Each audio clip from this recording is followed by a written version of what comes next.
नमस्कार दोस्तों, आप सभी लोगों का एक बार फिर से बहुत बहुत स्वागत है हमारे चैनल के एक नए और फ्रेश वीडियो में। दोस्तों, आपने सही हमारे वीडियो के टाइटल और थंबनेल में देखा है। दोस्तों, आज मैं आप लोगों को जिस पौधे के बारे में बताऊंगा, यकीन मानिए इस पौधे के लेपन से व्यक्ति की उम्र बढ़ जाती है, व्यक्ति की मृत्यु नहीं होती, साथ ही साथ अपने उम्र को, अपने मृत्यु को बंधन में बांधा जा सकता है। तो एक बार माता पार्वती ने भगवान भोलेनाथ से पूछा कि हे स्वामी, मैं पेड़ पौधे एवं औषधि के दिव्य स्वरूपों को जानना चाहती हूँ। सो हे प्रभु, आप मुझे पेड़ पौधे एवं दिव्य जो पेड़ पौधे के स्वरूप है, जड़ी बूटी जो चमत्कारिक लाभ है, कृपया कर मुझे बताइए। तो भगवान शंकर ने काकचंडीश्वर कल्प तंत्रम, स्वर्ण तंत्रम, साथ ही साथ वनस्पति तंत्रम में जो जानकारी भगवान शंकर ने माता पार्वती को बताए हैं, वही जानकारी मैं आज की इस वीडियो में आप सभी लोगों को बताने जा रहा हूं। दोस्तों, मैं एक ऐसा पौधा के बारे में बताऊंगा जो पौधा आपको बहुत सारे बीमारी से बचाएंगे, और ये पौधा यकीन मानिए इस पौधे के प्रभाव से आप किसी को भी अपने बंधन में बांध सकते हैं, अर्थात दोस्तों सम्मोहन कर सकते थे। प्राचीन समय में जब लोग युद्ध करते थे तो अपने जो शत्रु हैं उन्हें सम्मोहन विद्या में बांधते थे। प्राचीन समय में सम्मोहन विद्या की बाण भी थी।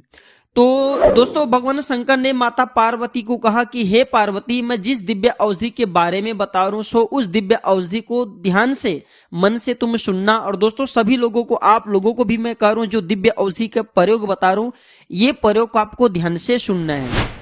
भगवान शंकर ने माता पार्वती को कहा कि हे देवी, पहले ब्रह्मा जी ने, जो सृष्टि के कर्णधाता ब्रह्मा जी हैं, पहले ब्रह्मा जी ने अपराजिता नाम के औषधि को संसार में उत्पन्न किया। अपराजिता नाम के पौधे संसार के सबसे पहले पौधे हैं। सो आप लोग इस जानकारी को किसी पेन कॉपी में नोट करके रखना, आगे जीवन में आपको बहुत काम आएंगे।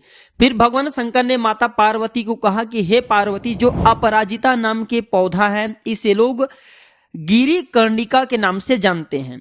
इसे गिरी कर्णिका के नाम से जानते हैं। कई जगह दोस्तों इसे विष्णु कांता भी कहा डालते हैं, कई लोग इसे विष्णु कांता कहा डालते हैं। आदि काल में जो ब्रह्मा जी ने अपराजिता नाम के औषधि को संसार में सबसे पहले उत्पन्न किया था। इसलिए दोस्तों ये पौधे चमत्कारिक शक्तियों से भरे होते हैं, इसके अंदर में बहुत ही ज्यादा दैवी गुण होते हैं। अपराजिता से माता लक्ष्मी भी बहुत प्रसन्न होती हैं। अगर कोई साधक धन की कामना रख करके माता लक्ष्मी को, अगर जैसे अमावस्या दिन है या फिर पूर्णिमा के दिन है, अगर इसके 11 पुष्प माता लक्ष्मी को भेंट कर दे तो माता लक्ष्मी ऐसे साधक पर प्रसन्न हो जाती हैं। माता लक्ष्मी सब कुछ देने के लिए अपने सब कुछ धन दौलत ऐसे साधक को निछावर कर देती हैं।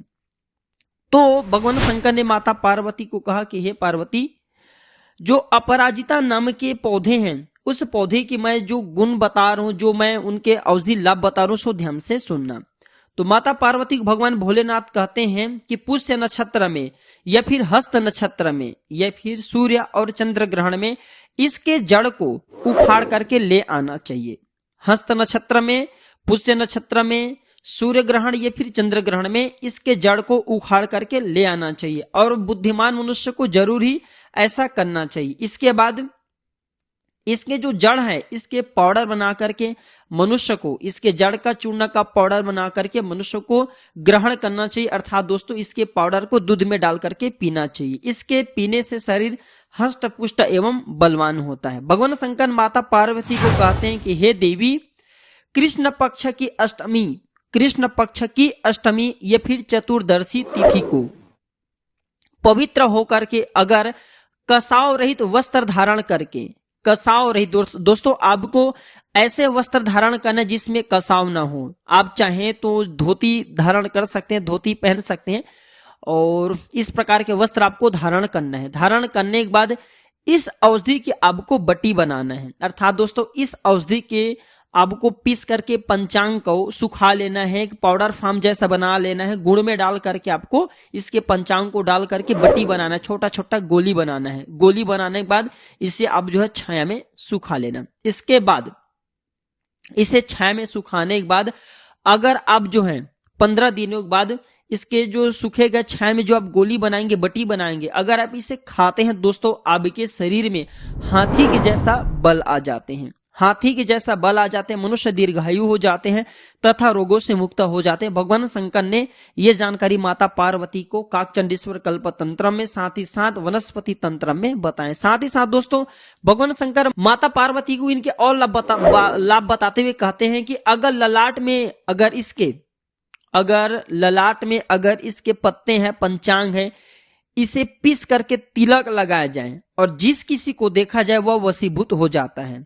अगर आप गलती से इसके पंचांग में इसके जड़, तना, पुष्प, फल और इसके फूल आ जाते हैं, पंचांग लेना है, पंचांग को पीस करके आपको तिलक बनाना है। आप चाहें तो इसके जड़ को भी घिस करके मस्तक पर तिलक लगा सकते हैं। तो ललाट पर तिलक लगा करके मनुष्य अगर जिस किसी को देखेगा, अगर वह दुष्ट भी हो तो देखने मात्र में अपने दास के समान आज्ञा का पालन करने वाला हो जाता है। भगवान शंकर माता पार्वती को बता रहे हैं कि अगर इसके जड़ का तिलक लगाया जाए या फिर इसके पंचांग को पीस करके तिलक लगाया जाए और किसी को देखा जाए, चाहे स्त्री को देखा जाए, चाहे पुरुष को देखा जाए, या फिर किसी को आपको अपने सम्मोहन में बांधना हो, अगर उसे देखा जाए तो कितना भी बड़ा पत्थर दिल वाला व्यक्ति क्यों ना हो, वो भी दास के जैसा व्यवहार करने लगेगा, आपके वशीभूत हो जाएगा। इसके बाद भगवान शंकर माता पार्वती को आगे बताते हैं कि अगर संग्राम में, जैसे कि संग्राम प्राचीन समय में होता था, युद्ध होता था, तो संग्राम में अगर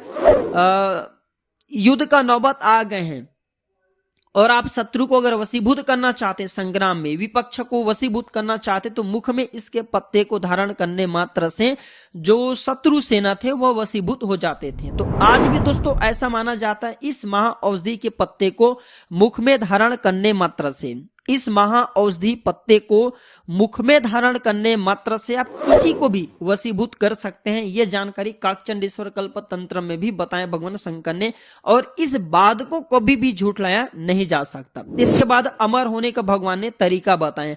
अमर के मतलब दोस्तों यहाँ पे ऐसा नहीं है कि आपकी मृत्यु नहीं होगी, कहने का मतलब है कि भगवान शंकर ने माता पार्वती को जो जानकारी बताए, इस जानकारी से दोस्तों एक काम कर सकते हैं आप लोग। भगवान शंकर ने बताया कि इसका शरीर पे उपटन करने से, जो ये अपराजिता हैं, जो ये गिरी कर्णिका हैं, इसके शरीर पे उपटन करने से, अब इसका किसका शरीर में उपटन करना वो भी बता दूं, तो इसके जो पत्ते हैं, इसके जो पुष्प हैं, इसका उपटन करना होता है। इसके पत्ते ले लीजिए और इसकी पुष्प ले लीजिए, इसे अच्छी तरीके से पीस लीजिए। जिस प्रकार आप लोग हल्दी का उपटन तैयार करते हैं, हल्दी का उपटन हम सब लोग कब लगाते हैं, जैसे कि शादी है, विवाह है, कुछ अच्छा समारोह है, उसमें हम प्रयोग करते हैं। तो दोस्तों आपको इसका उपटन, जैसे आप हल्दी का उपटन बनाते हैं वैसे इसका उपटन बनाइए और आपको अपने शरीर में पूरा लेप करना है। शरीर के किसी भी हिस्से को आपको नहीं छोड़ना है, बचने नहीं देना है। तो इसके शरीर में उपटन करने से मनुष्य दीर्घायु हो जाता है, प्राणी अधिक काल तक जीवित रहता है, अर्थात दोस्तों आपकी मृत्यु नहीं होता। अभी मैं आप लोगों को मृत्यु का जीतने का तरीका भी बताऊंगा इसी के माध्यम से।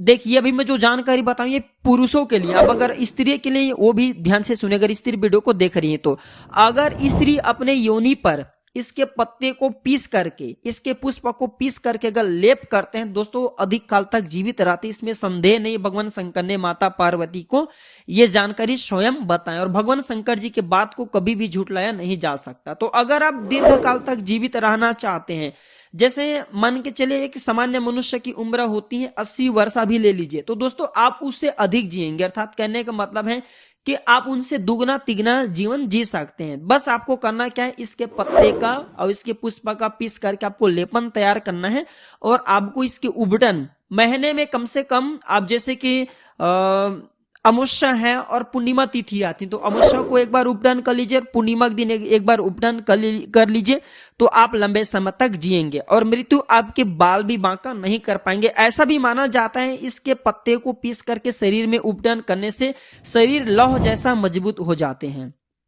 आपके शरीर दोस्तों लोहे जैसा मजबूत हो जाते हैं, वज्र का बन जाते हैं, और जिनके शरीर लौह जैसा मजबूत हो जाए, वज्र का जैसा हो जाए दोस्तों, उनके शरीर पे किसी भी प्रकार के धातु से प्रहार किया जाए, उनके बाल भी बांका नहीं हो पाते। साथ ही साथ भगवान शंकर ने एक मंत्र बताया, इस मंत्र का जब तक आप प्रयोग नहीं करेंगे उपटन लगाते समय या तिलक लगाते समय, तब तक आपको इसका लाभ नहीं मिलेंगे। मैं मंत्र बता रहा हूं, मंत्र को वीडियो के आखिरी में बताऊंगा। ये मंत्र जब तक आप नहीं पढ़ेंगे तब तक आपको लाभ नहीं मिलेंगे। इस मंत्र के प्रभाव से आप किसी को बस में कर पाएंगे। साथ ही साथ दोस्तों दोस्तों अगर हम आयुर्वेद की दृष्टि से देखा जाए तो इसके जड़ को तकिए के नीचे में रख करके सोने से अच्छी नींद आती है।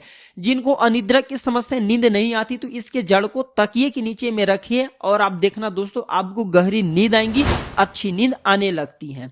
इसके पत्ते को नस्य देने से, इसके पत्ते का रस निकाल लीजिए और नाक पर नस्य देने से दोस्तों पीलिया जैसे जो भयानक बीमारियां होती हैं, पीलिया जैसे जो गंभीर बीमारी है वह ठीक हो जाती है, इसमें तनिक भी संदेह नहीं है। इसके बाद आयुर्वेद में दोस्तों जो अधका पारी का पीड़ा होता है, अधका पारी का हम पीड़ा किसे बोल सकते हैं, जैसे कि सूर्य उदय होते हैं तो सूर्य उदय होने के साथ साथ दोस्तों सिर पे दर्द होना शुरू हो जाते हैं, इसे हम अधका पारी का पीड़ा बोलते हैं। तो अधका पारी का पीड़ा होते हैं तो दोस्तों इसके पत्ते का रस निकालिए और नाक में 1 से 2 बूंद टपका दीजिए, नस्य दे दीजिए। तो दोस्तों आप देखना चमत्कारिक तरीके से अधका पारी का जो होने वाला पीड़ा वो जड़ से समाप्त हो जाते हैं। इसका और एक गजब का तांत्रिक प्रयोग है कि इसके जड़ को पहनने से, इसके जड़ को दोस्तों गले में धारण करने से नकारात्मक शक्ति कोसों दूर रहते हैं।